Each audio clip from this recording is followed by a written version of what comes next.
Earlier, when I was introducing Candace Owens, I mentioned what a genius she was at producing home-based video posts that were short, to the point, and things that hundreds of thousands and millions of people would view on YouTube.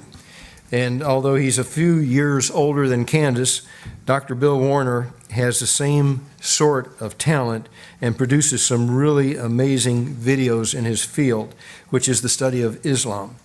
His website is www.politicalislam.com, and I encourage you to write that down and go watch those videos if you want to understand and become the expert in your circle of friends on the Islamic religion. One of his videos, Why Are We Afraid, has recorded over 4 million views. They are all outstanding. Dr. Warner has written 15 books, including the Amazon bestseller, Sharia Law for Non-Muslims. In 2006, he founded the Center for the Study of Political Islam, based in Nashville, Tennessee, where he carries on his work. So thank you very much, Dr. Warner. Please come up and share with us today.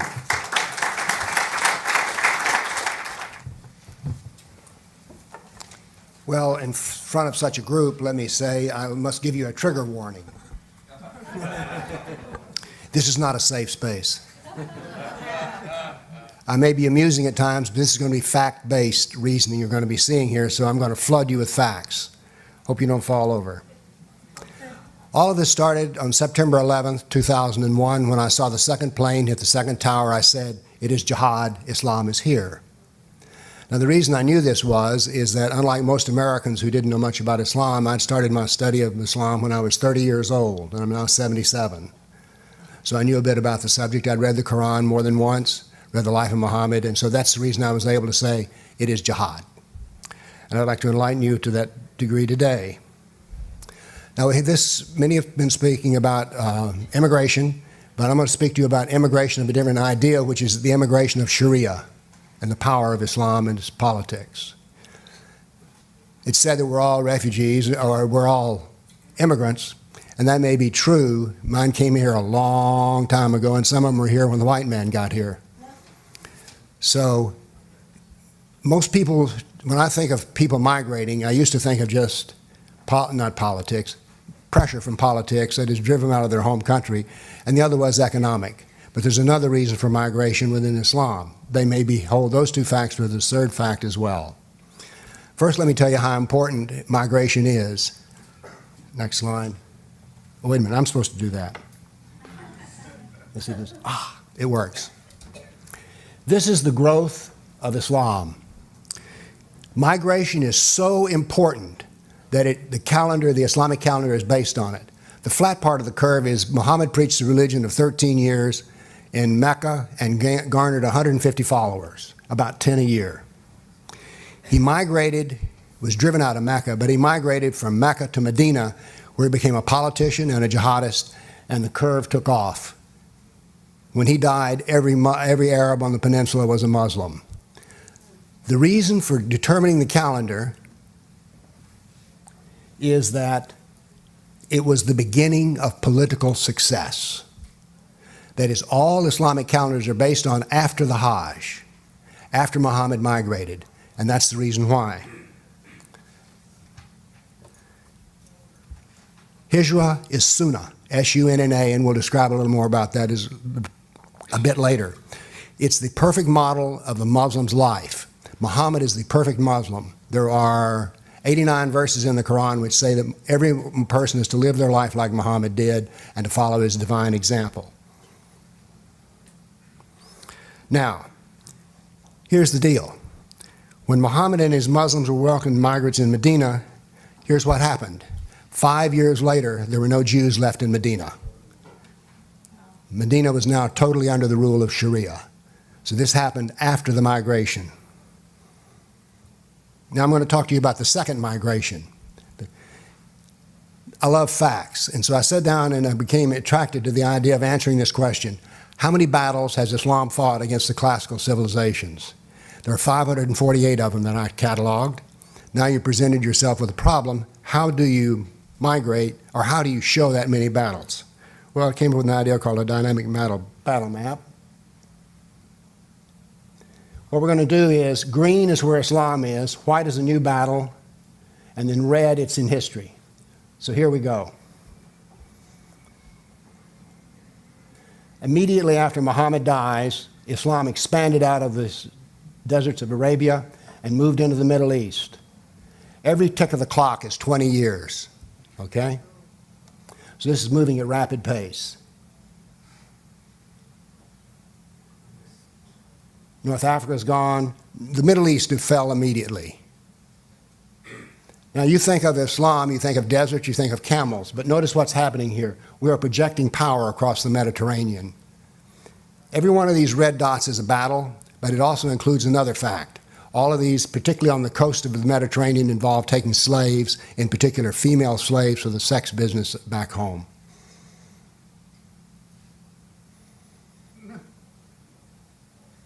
Now, what will happen in the end, there were over 200 battles fought in Spain. The Christians, the Spaniards finally drew the Muslims out of Spain. But it was vicious business and took 700 years. And it just goes on relentless. Why is it relentless? Because Muhammad was relentless. He committed 95 acts of jihad in 9 years' time. That is relentless.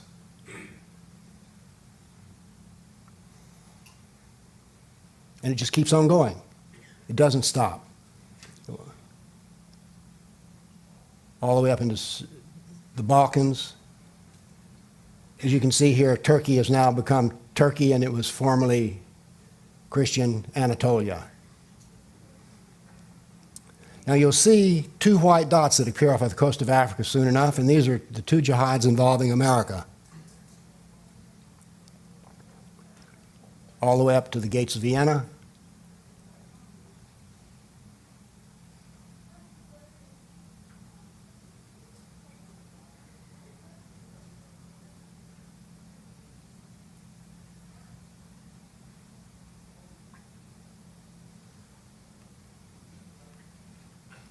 So there you have it, sports fans.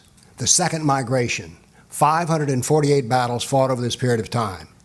Now, we won't have time to get into this, but the reason they stopped is that Islam became technically far behind in war and could no longer project power by war. But they came up with another method by the Muslim Brotherhood, which we'll see at the very end.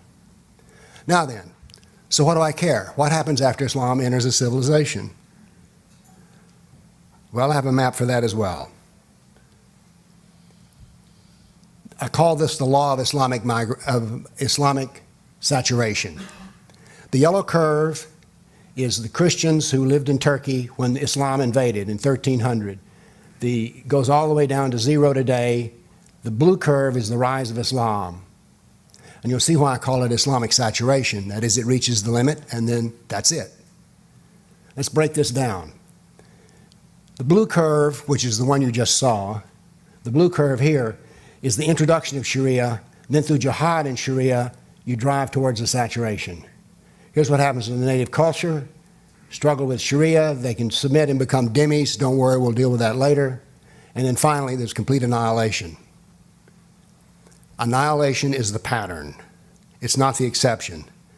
It has happened in 100% of the cases that once Islam gets a hold, if they're not driven out with war, it becomes completely Islamic. Turkey, North Africa, Egypt, Iraq, Syria, all used to be Christians. Now, this is interesting because I know many Christians who have not the slightest clue about this. By the way, if you're taking notes, if you want to, come to see me after the talk. I'll give you a business card. You can email me, and I'll email you the whole slideshow that I've got here. And you can also see this event on YouTube as well. Afghanistan used to be Buddhist. Did you know that? Mm-hmm. Find Buddhists in Afghanistan today. You can't find it at all. Do you remember when the Taliban first took over Afghanistan, they brought in and exploded down the Bamyan Buddhas? That was a past civilization. Pakistan used to be Hindu. Do you know that? Malaysia used to be Hindu. They're all today completely Islamic. This is what I call the law of Islamic saturation. What causes this? If something happens consistently over 1,400 years, you have to ask yourself the question, What's going on? Why is this happening? Well, it turns out it's happening because of, guess what? Islamic doctrine. So we're going to take a sidebar and do a little objective study of Islam. Don't worry, this won't hurt much. And here's the deal. I will make this easy for you to understand. Most people, when they come to Islam, they're slightly confused. It's like, well, gee, I know this Muslim, he's a really nice guy, but then we got these Taliban people, Boko Haram. How does all this work out? They work out as an integral unit, as you will see. All of Islam, underline all of Islam is based on the Quran and Muhammad. As I said earlier, there's 89 verses in the Quran that say that Muhammad is the perfect human being and everybody's to follow his example. That example is called Sunnah. Now, we know a lot about Muhammad. We know more about Muhammad than we do George Washington. There's a biography of him, 800 pages in fine print. It's mind-boggling in its difficulty of read, but it gives us the entire story of Muhammad. So when I say he was in Mecca for 13 years, that's because his biography says so. That biography is called the Sirah. We then have his traditions, which are little stories. One of my favorite traditions is, never ask a man why he beats his wife. That is a tradition of Muhammad. He said that and it is recorded. Therefore, this is the perfect example of being a human being. Now then, let's talk about the Quran. How many people here have read the Quran cover to cover? We have a problem, Houston. Why don't we read the Quran? Well, you've probably tried it. And it was mind-boggling in its tenacity to repeat the same story over and over again. The story of Moses is told 39 times. And then there's the whole disjointed, it's like, what's going on here? Well, we can break it down and make it easy. First off, there are 2 Qurans. Not 1, but 2. Not 3, but 2. The early Quran written in Mecca is very straightforward and actually quite religious. Then there's the Quran written in Medina. Very different book, as we will see. So the natural division is, the Meccan Quran is the bulk of it, and when you hear nice stuff, that's from the Meccan Quran. Here's what I mean. You have your religion and I have mine. Well, that passes for a First Amendment statement in a way, doesn't it? Freedom of religion. Who knows what you're doing on Sunday or Saturday or Friday? I don't care. Do whatever you want. But I shall cast terror into the hearts of the Kafirs. We'll explain that. Strike off their heads, strike off the very tips of their fingers. That hurts. I'm a woodworker by hobby. And when I think about that, the tips of their fingers, I remind myself of using the table saw. You know, you always warn yourself, don't cut yourself on the saw. Now then, these are both the sacred words of God. Well, do you see a contradiction here? Yeah, there's a big contradiction, but it turns out it's not a contradiction at all.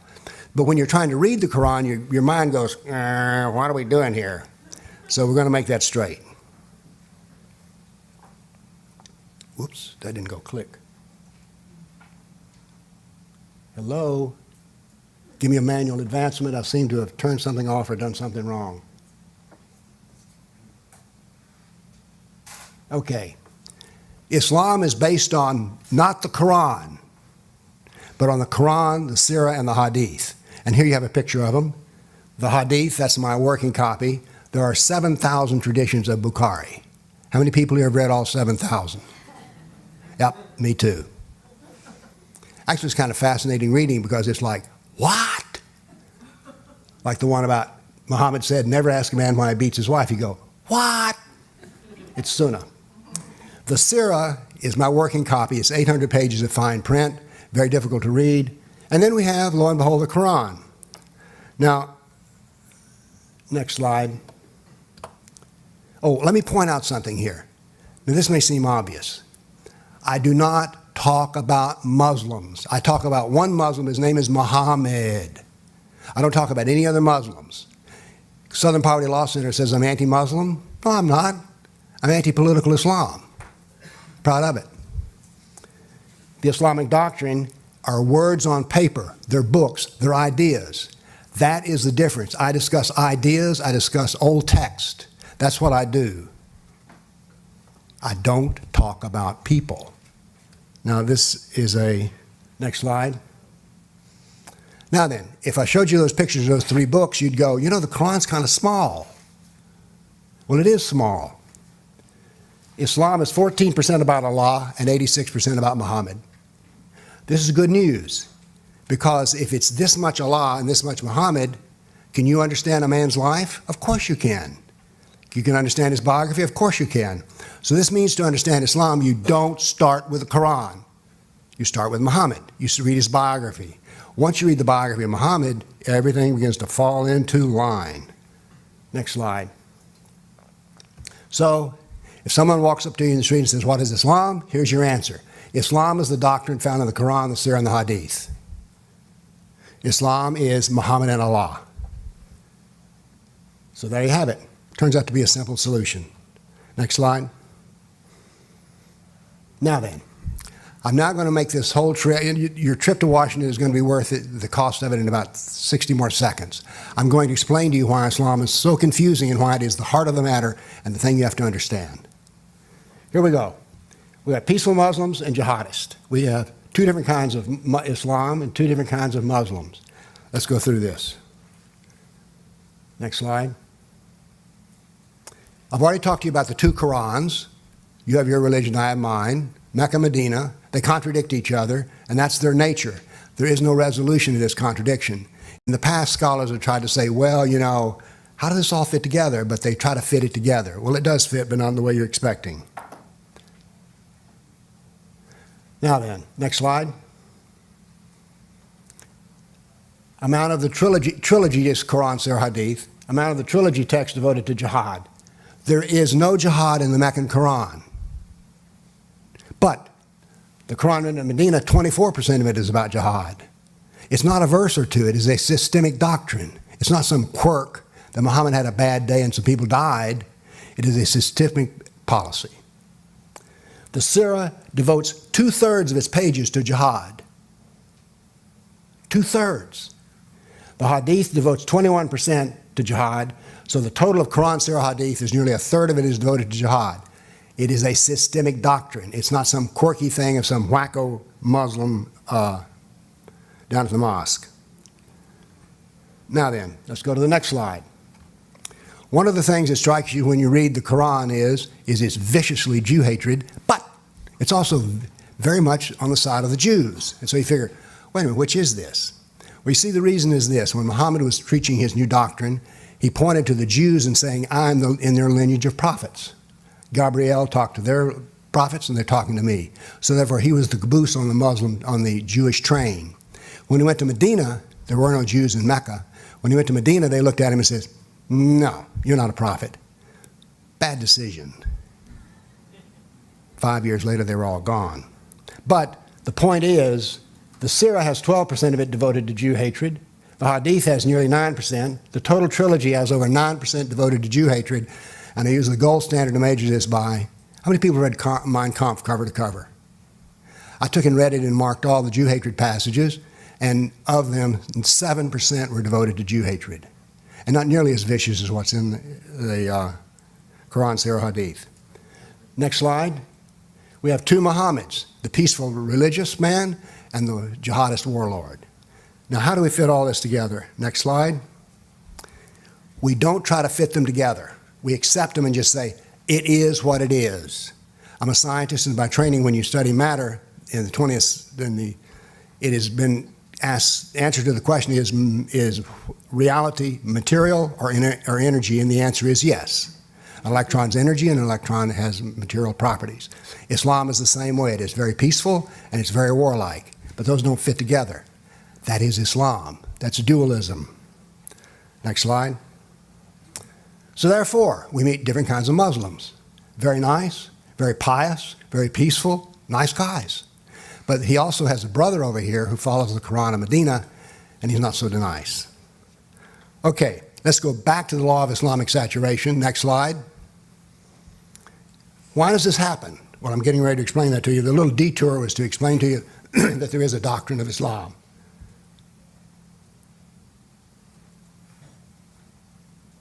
Next slide, I'm sorry. Next slide. Okay. Here's what drives the saturation effect. Quran 2:193. Fight them, the Kafirs. That's all non-Muslims. Until there is no more discord and the religion of Allah reigns absolute.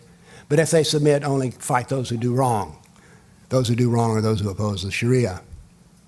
So, how long is the fight going to go on?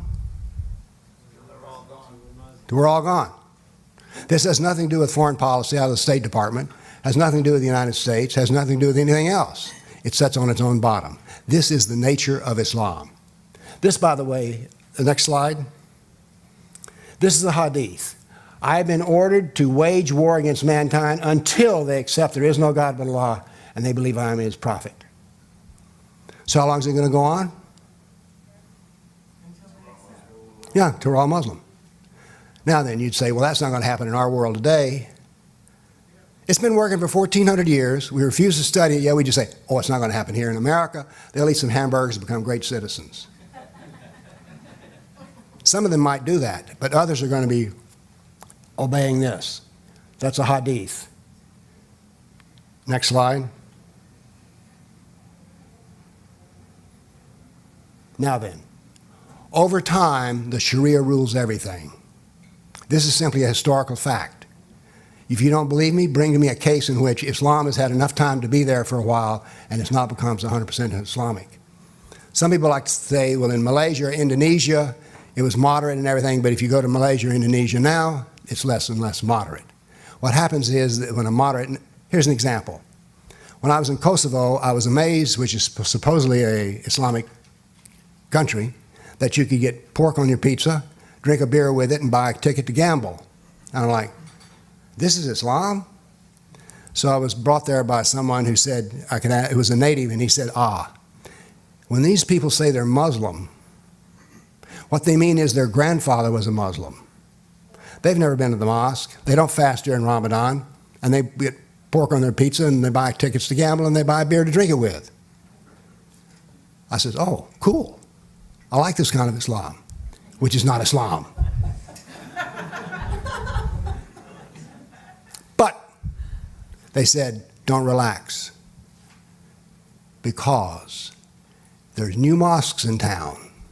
These mosques are coming from the Saudis and the Turks, and they are filled on Friday. They're out on the street, and the young are going to them. When I was in Macedonia, the same thing happened. About every 20 miles down the road would be a new Turkish mosque. If you would convert to Islam and wear the hijab, they'd give you a payment every month. This is part of implementing the Sharia. So you can point to some and say, well, in Kosovo they have Islamic, but they don't have all these problems. They will. It all happens over time. You need to respect your enemies. And one of the things I respect about Islam is they have an enormous patience. When you hear us talk, it's all in terms of, well, we need to get this done in 2 years. Islam doesn't think like that. They think generationally. That map about the saturation of Turkey, I didn't point this out to you. Did you notice on the bottom it took centuries for this to happen? Centuries. Islam invaded in 1300, and finally in 1500 they captured it. We don't think like that. If we start a war, we want it to be over in 6 weeks. 6 months we can tolerate. 6 years is way too long. Islam says we keep time with a watch, and they keep time with a calendar. This produces a very different thinking. So that's what we're up against. History. Now then, the only time in which Islam did not succeed was like in Spain, where they killed people for 700 years, and in the Balkans, where war went on constantly.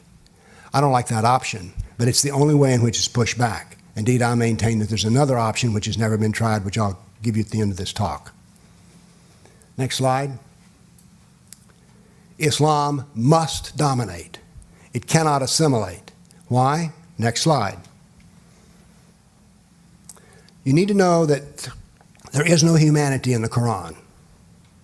There is the believers, and there are the kafirs, the unbelievers.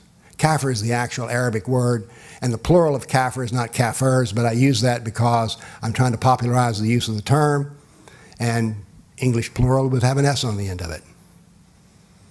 So, there are 12 verses in the Quran which state that a Muslim is never the true friend of a kafir. Think about that. 12 verses in the Quran which says you can be friendly, but you're never a true friend. That is, if you're a manager and you have a kafir and a Muslim who are working for you, the Muslim gets promoted. Because to promote the kafir over the Muslim would be violating the law of Sharia. Do you see why this hinders assimilation? If they can't ever really be your friend, how do they really become a part of your family, even if it's a political family we're talking about? Next slide. Here's one of those verses. Believers should not take kafirs as friends to preference to other believers. Those who do this will have none of Allah's protection and will have only themselves as guards. In other words, Allah will abandon you. Allah warns you to fear Him for all and will return to Him. So this is one of these things which prevents actual assimilation. Next slide. This is a hadith. Whoever collegiates or aggregates with kafirs and lives with them, he is one of them. Do you see why this explains something? Why there's a tendency in Islamic immigration to form their own communities which are closed to others. Sometimes when they get bad enough, we call them no-go zones. This is what creates that. No one's making any of this up. This is a 1,400-year-old script that just keeps unrolling. And we want to say, but we're nice people. Yeah, you probably are. Next slide. Is that in the Surah or the... Let's go back. Oh, that's a hadith. Okay. Now then, here's how important the kafir is. Here's another one of my bar charts. I warned you there's going to be a flood of data. 64% of the Quran is written about you and me. Isn't that odd? I've studied all kinds of religious texts. I studied Torah at the Orthodox Synagogue for over a year. I'm familiar with Buddhist sutras. I'm familiar with Hindu scripture. I'm very good on Old Testament and New Testament. When a Buddhist talks about Buddhism, he talks about how to be a better Buddhist. He doesn't talk about how bad the non-Buddhists are. But this is what we have. Nearly 2/3 of the Quran is devoted to the kafir. Oh, by the way, if it's to the kafir, it's all bad. 81% of the Sirah, the life of Muhammad, is about the kafir. 37% of the hadith. Over half of the trilogy is about us. Isn't that odd? That half of the doctrine is about you and you don't even know you're in there. And that's the problem.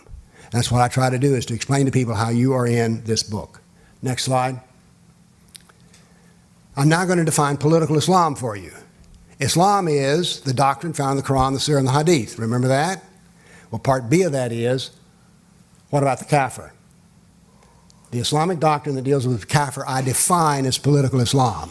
So when I say Center for the Study of Political Islam, what I mean is, we study the part of Islam that deals with you and me. That's what it's about. Not about how to be a better Muslim. Islamic doctrine is more about politics than it is religion. Is that important? Because what it means is when I oppose Islam, I do not oppose Islam on its religious basis. I have no idea whether a Muslim is going to heaven or hell. Wish him the best, but I don't know anything about it. Don't care anything about it at all. What I care about is, you ready for this? Me and you, my family. That's what I'm concerned about. So, the other reason for immigrating, I can't say the word. Assimilating. There, I did it. You think that someone else has the same ethics as you. Islam does not have our ethics. Our ethical cornerstone is based on the golden rule. Do unto others you would have them do unto you. Which others, Bill? All others. So it is a unitary, universal, global, human and ethical principle. Okay? And what we do when we try to self-correct, like an example giving women the vote was, enough men finally said, you know what? If I were a woman, I'd want to vote.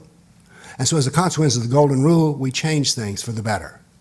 So we have a civilization based on two fundamental principles. The ethical principle of the golden rule and the intellectual principle of critical thought, which is under heavy attack these days. As a matter of fact, I can tell you this, if you try to use critical thought, you will be a racist, hater, bigot, Islamophobe. Okay. So the ethics of Islam are based on who you are. Ooh, got to wind this up. Sharia, it's unequal in terms of how it treats people. A kafir does not have the same position in a Sharia court that a Muslim does. Then we have the icky thing of the dhimmi. The dhimmi is the person who is a non-Muslim, but he agrees to go along with the Sharia and not oppose it. In formal terms, it also means you give some benefit to the Muslim, usually something called the jizya. Next slide.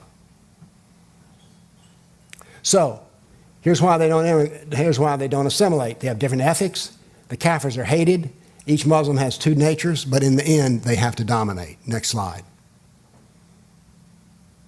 So the purpose of migration. Next.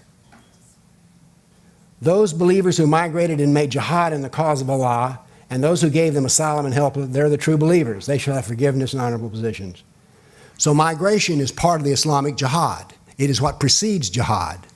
Now then, there's 4 different kinds of jihad, which are jihad of the sword, jihad of the pen, writing, jihad of speech, and jihad of money.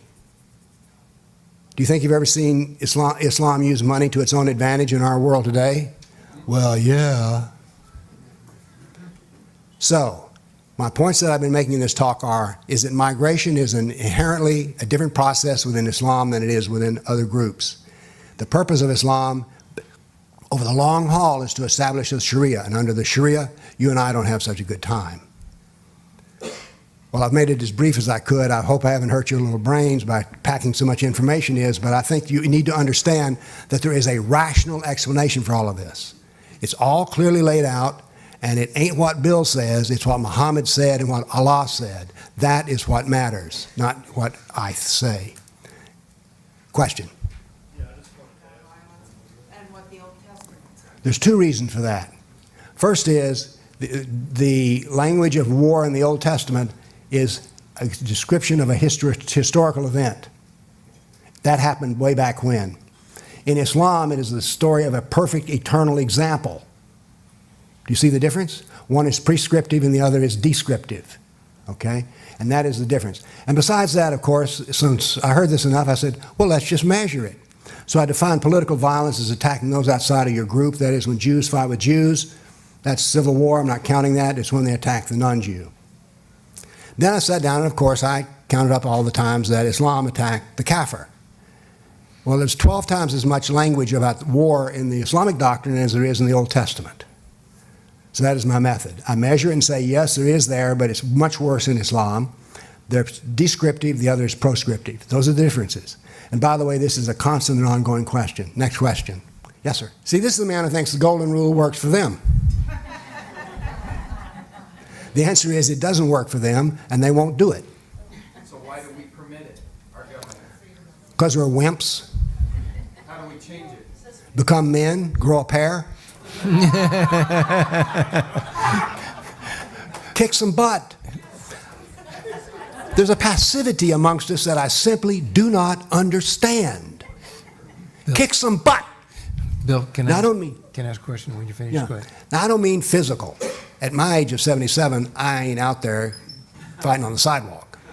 But I am very prone to assert my ideas whether you want to hear them or not. And what I find is that most Republicans are, if you call them a name, they just kind of get, but I'm a nice person. Don't call me names. Bill, can I ask Yes. I read the Penguin, I think, book's version of the Quran. I think that the Islamic people say that if you don't read it in Arabic, it's not the real Quran. It has to be read in Arabic. But anyway, I read that. But the question I had is I've been told that when there's a contradiction within the Quran, that it's the later verses that overrule the previous verses, so that the good Quran, which was the Meccan Quran, is pretty much trumped and overruled by the Medina Quran. Is that right? I was supposed to say that. Oh, okay. No, it's true. The Arabs of Muhammad's day were not stupid. They said, yo, Muhammad, last year you said this, now you say that. They contradict each other. What's up? Allah says, I can replace what is with something that is better. I can replace what is by something that is stronger. So therefore, this is called abrogation. But it's actually part of this dualism effect. Okay? is that you have both sides. By the way, this works really wonders in terms of political warfare, because you go to interfaith gatherings, curses be upon all of those who attend them and don't know what they're talking about. By the way, they're a favorite indoor sport in Nashville, Tennessee. So they can be as nice as can be, smiling, and mean every word of it, because there's something else. The Quran written in Medina is like a pistol under your coat. Not pointed to or referred to, but there if needed. So, yes, you're right. What we'd call the better stuff is the weaker stuff. The better stuff comes later, and it's kick some butt. Yes, easily done. I sell 3 different Qurans. They're all basically the same thing, just big, little, and small. And they all do the following 3 things. They put all the verses in the right time order. It's well known. This isn't some secret. I put them in the right time order. I group all the similar stories together. So you don't have to read about Moses 38 times. You can read the first 2 or 3 and go, okay, got it. The other thing is I integrate Muhammad's life into it. So therefore, you read when Muhammad said it was okay, when Allah says it's okay to burn the palm trees, when you read that in the regular Quran, you go, whoa, first time we talked about palm trees, whose palm trees? What are you talking about? In my Quran, you read the week before Muhammad had attacked the Jews and cut down their palm trees. I was accused by the Arabs of saying that's a war crime because that was not allowable under Arab war law. The Quran says, nope, it was okay to do it. So therefore, my Quran reads like a novel. Starts off with a hymn to God and ends with political domination of the world. And you, sir, can understand it. Next question. Yeah. There is a figure called Isa in the Quran which purports to be Jesus. But it's so different from Jesus, you realize that Isa is not Jesus. You also read the story again and again of Moses.